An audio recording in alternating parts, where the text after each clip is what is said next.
Hello everybody, मेरो नाम युवराज भट्ट र आजको यो भिडियोमा will be discussing my approach for last 30 days है।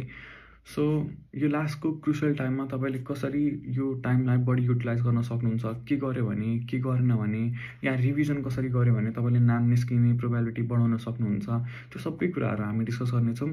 सो इफ तपाईँ रिभिजन मात्रै कसरी गर्ने भन्ने कुराको लागि आउनुभएको छ भने तपाईँले लास्टको पार्ट मात्र हेर्न सक्नुहुन्छ, because I know this time is very important, so I don't want you to watch the whole video. तपाईको जे कन्सर्न हो त्यो कुरा हेर्नुस् र त्यसपछि you can go and study है। अनि त्यसपछि so let's start the video from what I did. So what I did मा I stayed away from drama, distraction, procrastination र comparison. पहिला म कम्पेरिजनबाट सुरु गर्न चाहन्छु, किनभने यो इन्ट्रान्स प्रिपेयरिङ फेज फर्स्टमा यो कम्पेरिजनबाट सुरु गर्न चाहन्छु, किनभने हामीहरू सबै कम्पिटिटिभ एक्जामको लागि प्रिपेयर गरेर आएको छौँ र कम्पिटिटिभ एक्जाममै कम्पेरिजन लुकेर बसेको छ, किनभने तपाईँको ऱ्याङ्कको कुरा आउँछ, मार्क्सको कुरा आउँछ।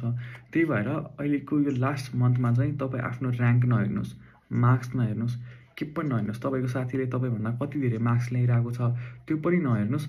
तपाईँ आफ्नो लेभल हेर्नुहोस् र आफ्नो लेभललाई बढाउनुको लागि तपाईँले के गर्न पर्छ, कति पढ्न पर्छ त्यो कुरा रियलाइज गरेर त्यही अनुसारले अगाडि बढ्नुहोस्। र अर्को खालको कम्पेरिजन के हुनसक्छ भने यो चाहिँ ड्रपरहरूमा हुन्छ प्रायः। सो ड्रपरहरूमा चाहिँ रिलेटिभहरूले अनि साथीहरूले, आफ्नै प्यारेन्ट्सहरूले पनि हामीलाई बारम्बार कम्पेयर गर्नुहुन्छ कि त्यो साथीले त, त्यो सँगै पढ्ने साथीले त अहिले bachelor second year third year pass गरिसक्यो, त अझै पनि इन्ट्रान्सको लागि प्रिपेयर गरेर आएको छस् भनेर बारम्बार हामीलाई सुनाउनुहुन्छ या भन्नुहुन्छ, विच इज ओके पनि, किनभने उनीहरू पनि हाम्रो लागि कन्सर्न हुनुहुन्छ। तर नेपाली समाज त्यति धेरै डेभलप भइसकेको छैन। We are still living in that thinking कि एसई पछि +2 गर्ने, +2 पछि कि त विदेश जाने कि त ब्याचलर जोइन गर्ने। उनीहरूलाई यो बिचमा अब एउटा 18 वर्षको मान्छे, एउटा 17 वर्षको मान्छेले लाइफमा मैले के गर्ने भनेर कसरी डिसाइड गर्छ होला भनेर त्यो सोच्नु नै हुन्न कि दे जस्ट सी इज फलानुले यस्तो गर्यो राम्रो भयो, योले पनि यस्तो गर्यो भने राम्रो हुन्छ। They don't realise that everybody is unique र उनीहरूको पनि एउटा चोइस हुनसक्छ, उनीहरूको पनि एउटा फ्रिडम छ भनेर दे डोन्ट रियलाइज इट। र प्लिज यो कुराले चाहिँ त्यति धेरै चित्त नदुखाउनुहोस्। I can feel your pain but let it be है। यो लास्टको 30 डेजमा चाहिँ तपाईँ पढाइ बाहेक अरू के पनि नसोच्नुहोस्। Next is प्रोक्रास्टिनेसन। अब प्रोक्रास्टिनेसन भनेको गुड पनि हुनसक्छ, ब्याड पनि हुनसक्छ। गुड प्रोक्रास्टिनेसन भन्नाले, र म ब्याड लेख्छु है, ब्याड प्रोक्रास्टिनेसन। गुड प्रोक्रास्टिनेसन भन्नाले लेट्स सपोज होइन, अब अहिले सी कन्डक्ट नै भएको छैन, त्यही पनि तपाईँ के खियाली पुलाउमा हुनुहुन्छ भने मेरो नाम निस्किसक्यो र मलाई मेरो कलेजले बोलाएको छ, मैले कलेजले बोलाएको बेला मैले कुन स्पिच दिने र मैले कस्तो लुगा लाउने त्यो कुराको बारेमा तपाईँ अहिले कन्सर्न हुनुहुन्छ र अहिलेको यो टाइम किल गर्दै हुनुहुन्छ भने then please don't do it है। यो अलिकति आफूले सोच्ने बेला, इमेजिन गर्ने बेला तपाईँलाई जति राम्रो फिल गराए पनि it kills your time indirectly के। त्यही भएर तपाईँलाई थाहा नहुँदै योले तपाईँको टाइम किल गरिरहेको हुन्छ। त्यही भएर यस्तोमा पनि नपर्नुहोस्। र अर्को भनेको ब्याड प्रोक्रास्टिनेसन कि मैले के पढेकै छैन, मैले पढेको कुरा पनि बिर्सिसकेँ, मेरो नाम निस्किँदैन। यो कुराले पनि तपाईँको प्रिपेरेसनमा फरक पार्छ, मेन्टालिटीमा फरक पार्छ है। सो त्यही भएर कुनै पनि खालको ब्याड प्रोक्रास्टिनेसन या good procrastination is very bad for your अहिलेको लास्टको 30 days. So next let's talk about drama र डिस्ट्र्याक्सन। ड्रामा र डिस्ट्र्याक्सनको बारेमा मैले तपाईँलाई केही भन्नै पर्दैन, because you know it yourself. तपाईँको एक्जाम अहिले फेस्टिभल पछि छ। सो फेस्टिभलमा तपाईँले कन्सटेन्टली के सुन्दै हुनुहुन्छ होला भने, यति धेरै नपढ बाबु, यति धेरै नपढ साथी, हात्ती पढेर ठुलो भएको हो र भनेर यस्तो नचाहिँदो कम्पेरिजन तपाईँलाई गर्नुहुन्छ होला। सो त्यही भएर यस्तो कुराहरूमा नलाग्नुहोस्। रिलेटिभहरूले यस्तो भन्नुहुन्छ या साथीहरूले त्यस्तो भन्नुहुन्छ भने के बुझ्नुहोस् भने उनीहरू तपाईँले राम्रो गरेको देख्न सक्नुहुन्न। सो त्यही भएर तिनीहरूबाट पनि टाढा बस्नुहोस् र आफ्नो टाइमलाई जति सकिन्छ त्यति बचाउनुहोस्, किनभने टाइम इज मनी र अहिले चाहिँ इट इज रियली मनी। किनभने 50 लाख डिभाइड बाई 30 गर्नुहोस् त, हरेक दिनको भ्याल्यु 1,66,000 छ। So please don't kill your time and money है। Let's talk about what I डिडन्टमा फर्स्टमै कन्ट्रोभर्सियल कुराहरू छ, क्वेसन सेट र लेक्चर्स। लास्टको 30 डेजमा मैले कुनै पनि क्वेसन सेट र कुनै पनि लेक्चर्स हेरेको थिइनँ, किनभने ल हेर्नुहोस् है, हाम्रो क्लासमा एउटा मेरो साथी छ, उसले चाहिँ लास्टको 30 डेजमा कम्प्लिट सल्युसन मात्र पढेको थियो अरे, एउटा पनि एक्स्ट्रा कुरा पढेको थिएन अरे कहीँबाट। भनेपछि उसले नाम निकालेको छ। मैले क्वेसन सेट सल्भ गरेको थिइनँ, मैले पनि नाम निकालेको छु भने यो कुरा भनेको सब्जेक्टिभ कुराहरू हो है। यो क्वेसन सेट र लेक्चर भनेको सब्जेक्टिभ कुरा हो। इफ तपाईँलाई यो कुराहरू सल्भ गरेर हेरेर लेक्चर हेरेर इफ कन्फिडेन्ट फिल हुन्छ भने then you are good to go. If it makes you feel confident then it is good. If it makes you self doubt your self then it is not good for your health है। किनभने म चाहिँ एकचोटि KU 2018 को question set solve गरेर आएको थिएँ। लगातार मैले यति धेरै क्वेसन बिगारेँ कि यति थोरै मार्क्स ल्याएँ कि त्यो सेटमा मलाई सेल्फ डाउट भयो। मलाई के सेल्फ डाउट भयो भने ला मैले यसरी नै सीमा सल्भ गरेँ भने त म त बर्बाद हुन्छु, मेरो योपालि पनि नाम निस्किँदैन भनेर म त्यो जोनमा गइसकेको थिएँ। It made me feel under confident.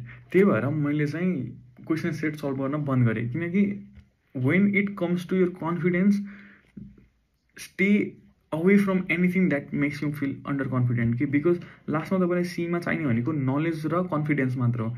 If तपाईँसँग कन्फिडेन्स छ नलेज छैन भने त्यही पनि तपाईँको नाम निस्किँदैन।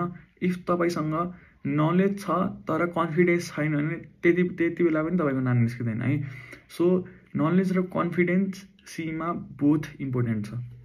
सो त्यही भएर यो दुइटा सब्जेक्टिभ कुरा हो। If it makes you feel confident then do it, if it doesn't then don't. अनि त्यसपछि थर्डमा मैले तपाईँलाई भनिदिइ नै हालेँ, सेल्फ डाउट आउँछ भने please stay away from anything that makes you doubt your self है। सो लास्टको very very very important points, अहिलेको लास्ट 30-20 डेजमा यो इन्डियन बुक्स र कन्ट्रोभर्सियल क्वेसनबाट टाढा बस्नुहोस्। इफ तपाईँ सुरुदेखि नै इन्डियन बुक्स पढिरहनु भएको थियो भने त it's okay, it's fine to read this. But अहिले पढ्ने सोच्दै हुनुहुन्छ, अहिले अब आएर म जिआरबीको सबै क्वेसन घोकिदिन्छु अनि मेरो नाम निस्किन्छ भनेर सोच्नु भएको छ भने स्टे अवे फ्रम दिस। किनभने सीमा यति सिम्पल क्वेसन सोध्छ, यति बेसिक क्वेसन सोध्छ कि तपाईँले यति धेरै डिटेलमा पढ्न जरुरी नै छैन कि। अब तपाईँलाई ऱ्याङ्क 1 नै ल्याउनु छ भने त you're good to go, you're fine है। तर इफ तपाईँलाई ऱ्याङ्क 1 ल्याउनु छैन, जस्ट नाम निकाल्नु छ भने तपाईँले मोड्युल कुनै पनि मोड्युल है, निमको भाइब्रेन्टको इट्स ओके है। अनि त्यसपछि टेक्स्ट बुक, यो दुईटा कम्बो यति डेडली छ कि यो राम्रोसँग पढ्नु भएको छ भने तपाईँले सीमा स्योर सर्ट नाम निकाल्नुहुन्छ कि।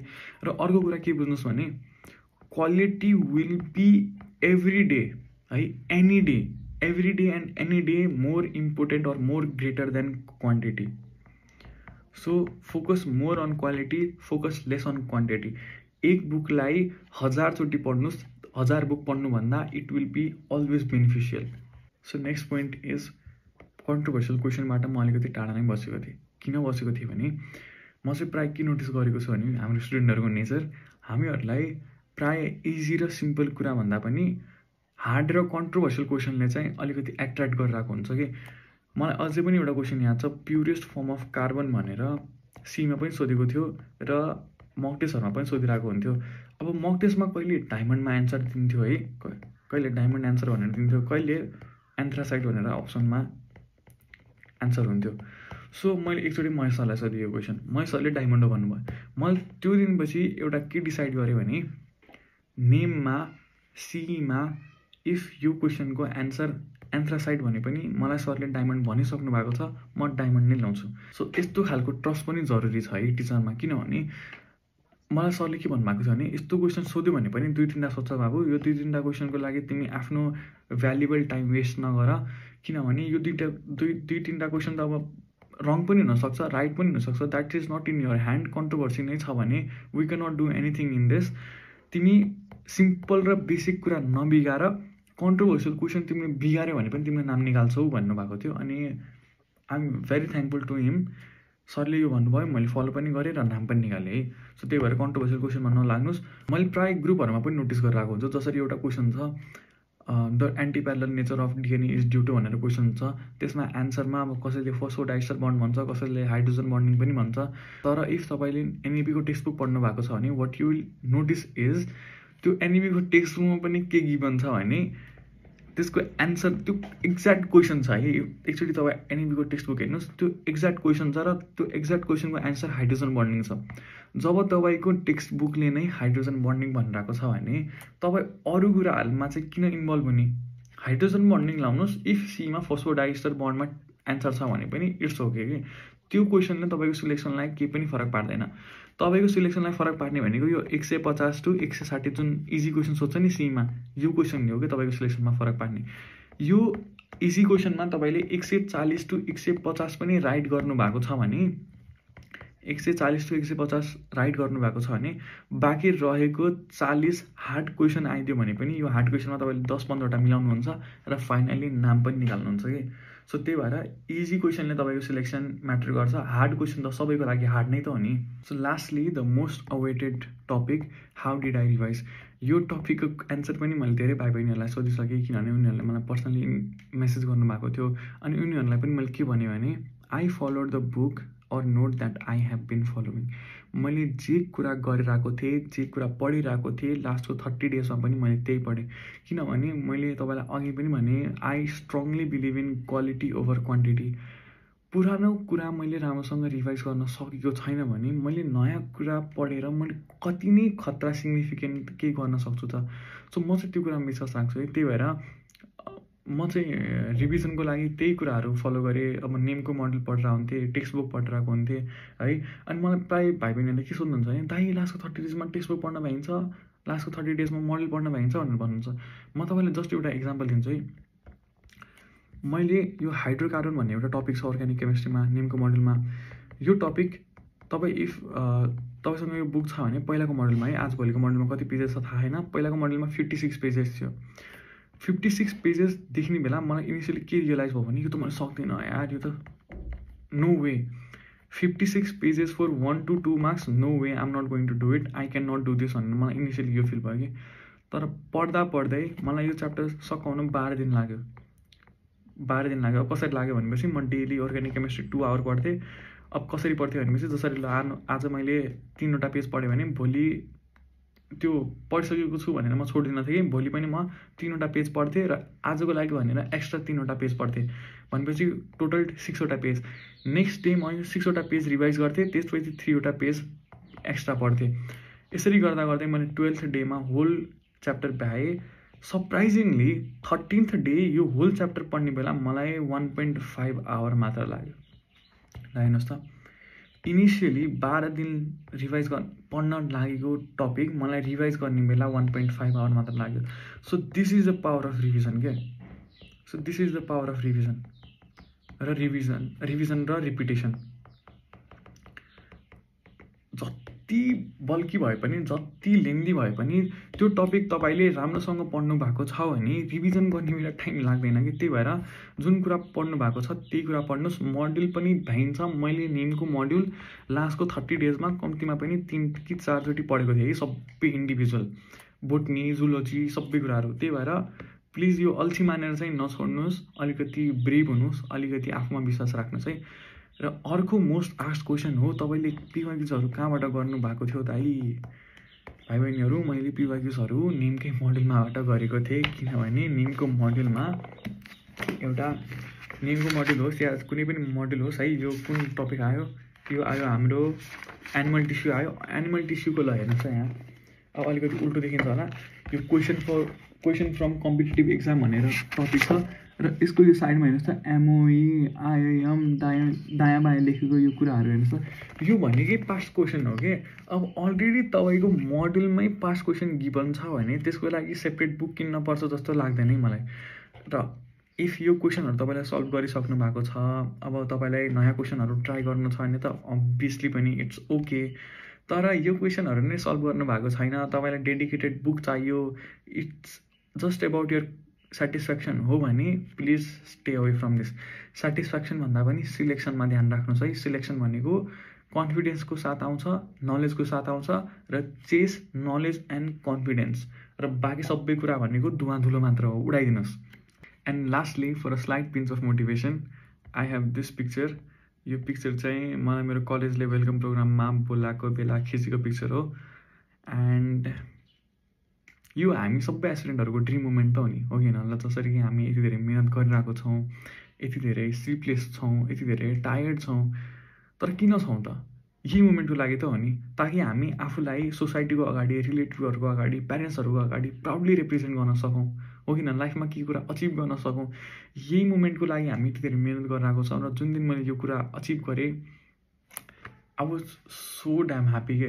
अरू बेला म यताउता जाने बेला पठाउमा इन ड्राइभ गर्ने बेला म बाइकहरू खोज्थेँ क्या, त्यो दिन म ट्याक्सीमा गएको कि ओके सो द्याट वाज अलिकति अनयुजुअल थियो है, त्यो अलिकति नचाहिँदो कुरा हो, तर पनि मैले त्यो दिन ट्याक्सी बुक गरेर गएको थिएँ कि because you know that was a very happy moment in my life and I didn't want to make it ordinary क्या। त्यही भएर दिस क्यान बी यु है। अब कलेजको नाम नभए पनि कलेज तपाईँको आफ्नो नाम होला, तपाईँले पनि आफूले कलेजले बोलाउने होला, कलेजले बोलाएर तपाईँलाई पनि टिकाटालो गर्ने होला, तपाईँले पनि स्पिच दिनुहुन्छ होला एउटा। सो त्यही भएर त्यो मोमेन्टको लागि लड्नुहोस् र what I want to say is it is worth every struggle के, एभ्री स्ट्रगल। जति इयर तपाईँले ड्रप गरे पनि, जति जेसुकै गरे पनि, जुन त्यो नाम निकालेको खुसी हुन्छ नि त्यो 5 दिन टिक्छ क्या है। हामीलाई के लाग्छ भने नाम निकालिसकेपछि त म त खतरा ल त्यसपछि मेरो लाइफ सेट। अहिले मैले नाम निकालेको छु भनेर मलाई खुसी फिल हुन्न क्या, किनभने हाम्रो क्लासमा 37 स्कलर्स हुनुहुन्छ। सो त्यही भएर आई फिल प्रिटी अर्डिनरी त्यति बेला। तर जुन दिन मैले नाम निकालेको थिएँ नि त्यो दिन त्यो खुसी 5 मिनट टिक्यो है। तर त्यो 5 मिनटमा मलाई कसम यति खुसी फिल भएको थियो, यस्तो युफोरिया फिल भएको थियो कि त्यो खुसी मैले लाइफमा कहिले फेस पनि गरेको थिइनँ र मलाई लाग्दैन त्यस्तो खुसी म लाइफमा कहिले हुनेवाला छु भनेर। अनि मलाई के लाग्छ भने यो टाइप अफ खुसी लाइफमा मान्छेले एकचोटि त फेस गर्नै पर्छ क्या। सो त्यही भएर एकदमै धेरै मेहनत गर्नुहोस् है। लास्टको 30 डेजलाई तपाईँले जति सक्नुहुन्छ युटिलाइज गर्नुहोस्। लास्टमा पढेको कुराहरू धेरै बेरसम्म सम्झिन सक्छ ब्रेनले है। लास्टको यो हाइपर एक्टिभ भएको बेला ब्रेनले जे कुराहरू पनि पढ्न सक्छ। त्यही भएर मैले सक्दिनँ भनेर नलाग्नुहोस्, यो मोमेन्टको लागि लड्नुहोस् है तपाईँ पनि। र it is worth every struggle के। And that's all from my side. र तपाईँलाई सीको लागि बेस्ट विसेस। र इफ फर्दर तपाईँको केही क्वाइरिजहरू छ भने you can drop in the comment, I will be replying to you है। So bye bye for now.